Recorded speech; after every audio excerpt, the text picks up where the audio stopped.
सियासत में कोई चुनाव छोटा नहीं होता और जिस चुनाव को तुम छोटा समझते हो, असल में सबसे बड़ा खेल वहीं से शुरू होता है।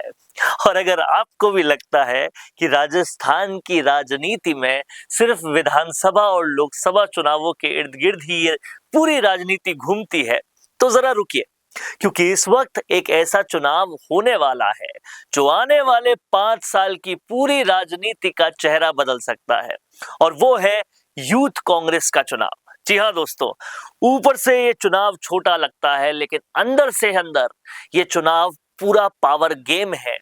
इसमें कई दिग्गज नेताओं की साख जो है वो दांव पर लगी हुई है, और यही वजह है कि पूरे राजस्थान में एक साइलेंट पॉलिटिकल वॉर शुरू हो चुका है। अब जरा समझिए पूरा मामला बहुत ही आसान भाषा में।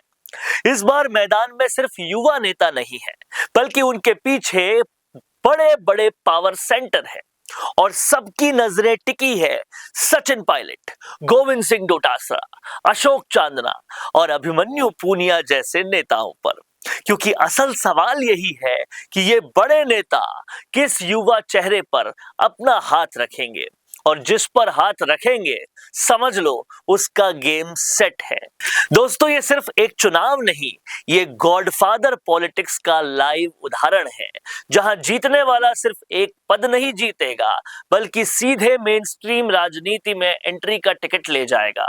अब सबसे बड़ा सवाल ये उठता है कि मौजूदा प्रदेश अध्यक्ष अभिमन्यु पूनिया क्या करेंगे।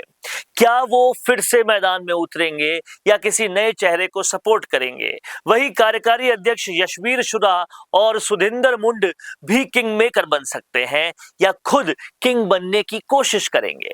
और अगर ये दोनों खुद मैदान में उतर गए तो पूरा समीकरण उल्टा हो सकता है।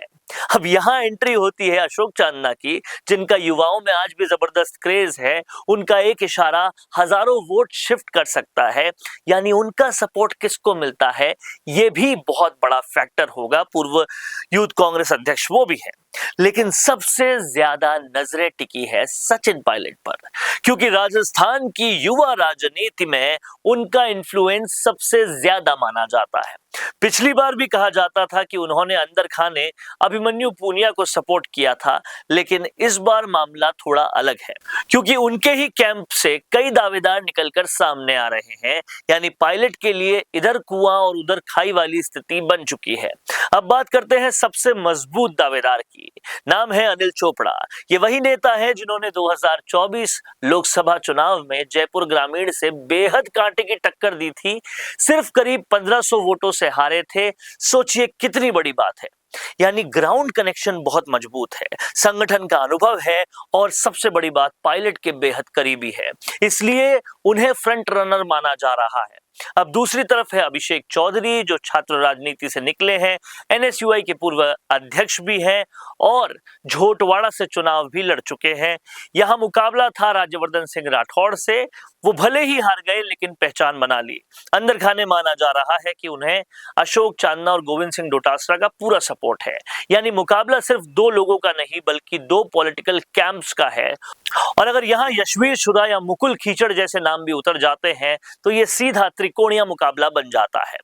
अब एक और बड़ा फैक्टर समझिए जो बाहर से दिखाई नहीं देता, वो है मेंबरशिप गेम। यूथ कांग्रेस चुनाव में असली ताकत वोट की नहीं, मेंबरशिप्स की होती है।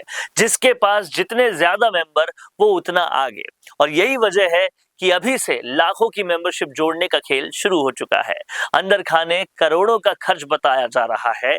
यानी ये सिर्फ चुनाव नहीं, पूरा मैनेजमेंट गेम है।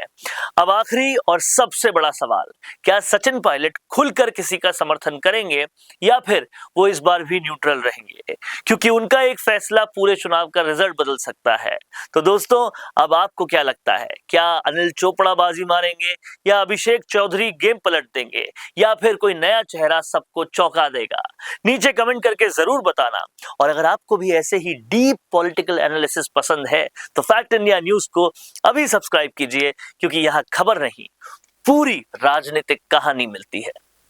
रुकिए और जरा ध्यान से सुनिए। क्या आप हमारी इन खबरों से अपने व्यापार को भी बढ़ाना चाहते हैं? तो आप भी खबरों के दौरान इस तरह के एलिमेंट्स पर अपना विज्ञापन दे सकते हैं, या फिर ऐसे खबर के 1 मिनट बाद अपना पूरा विज्ञापन डलवाएं, जो कि 8 लाख से ज्यादा सब्सक्राइबर्स और फॉलोअर्स वाले द फैक्ट इंडिया चैनल्स और पेजेस से राजस्थान के कोने कोने में पहुंचेगा और इससे आपका व्यापार, ब्रांड सब कुछ बढ़ेगा।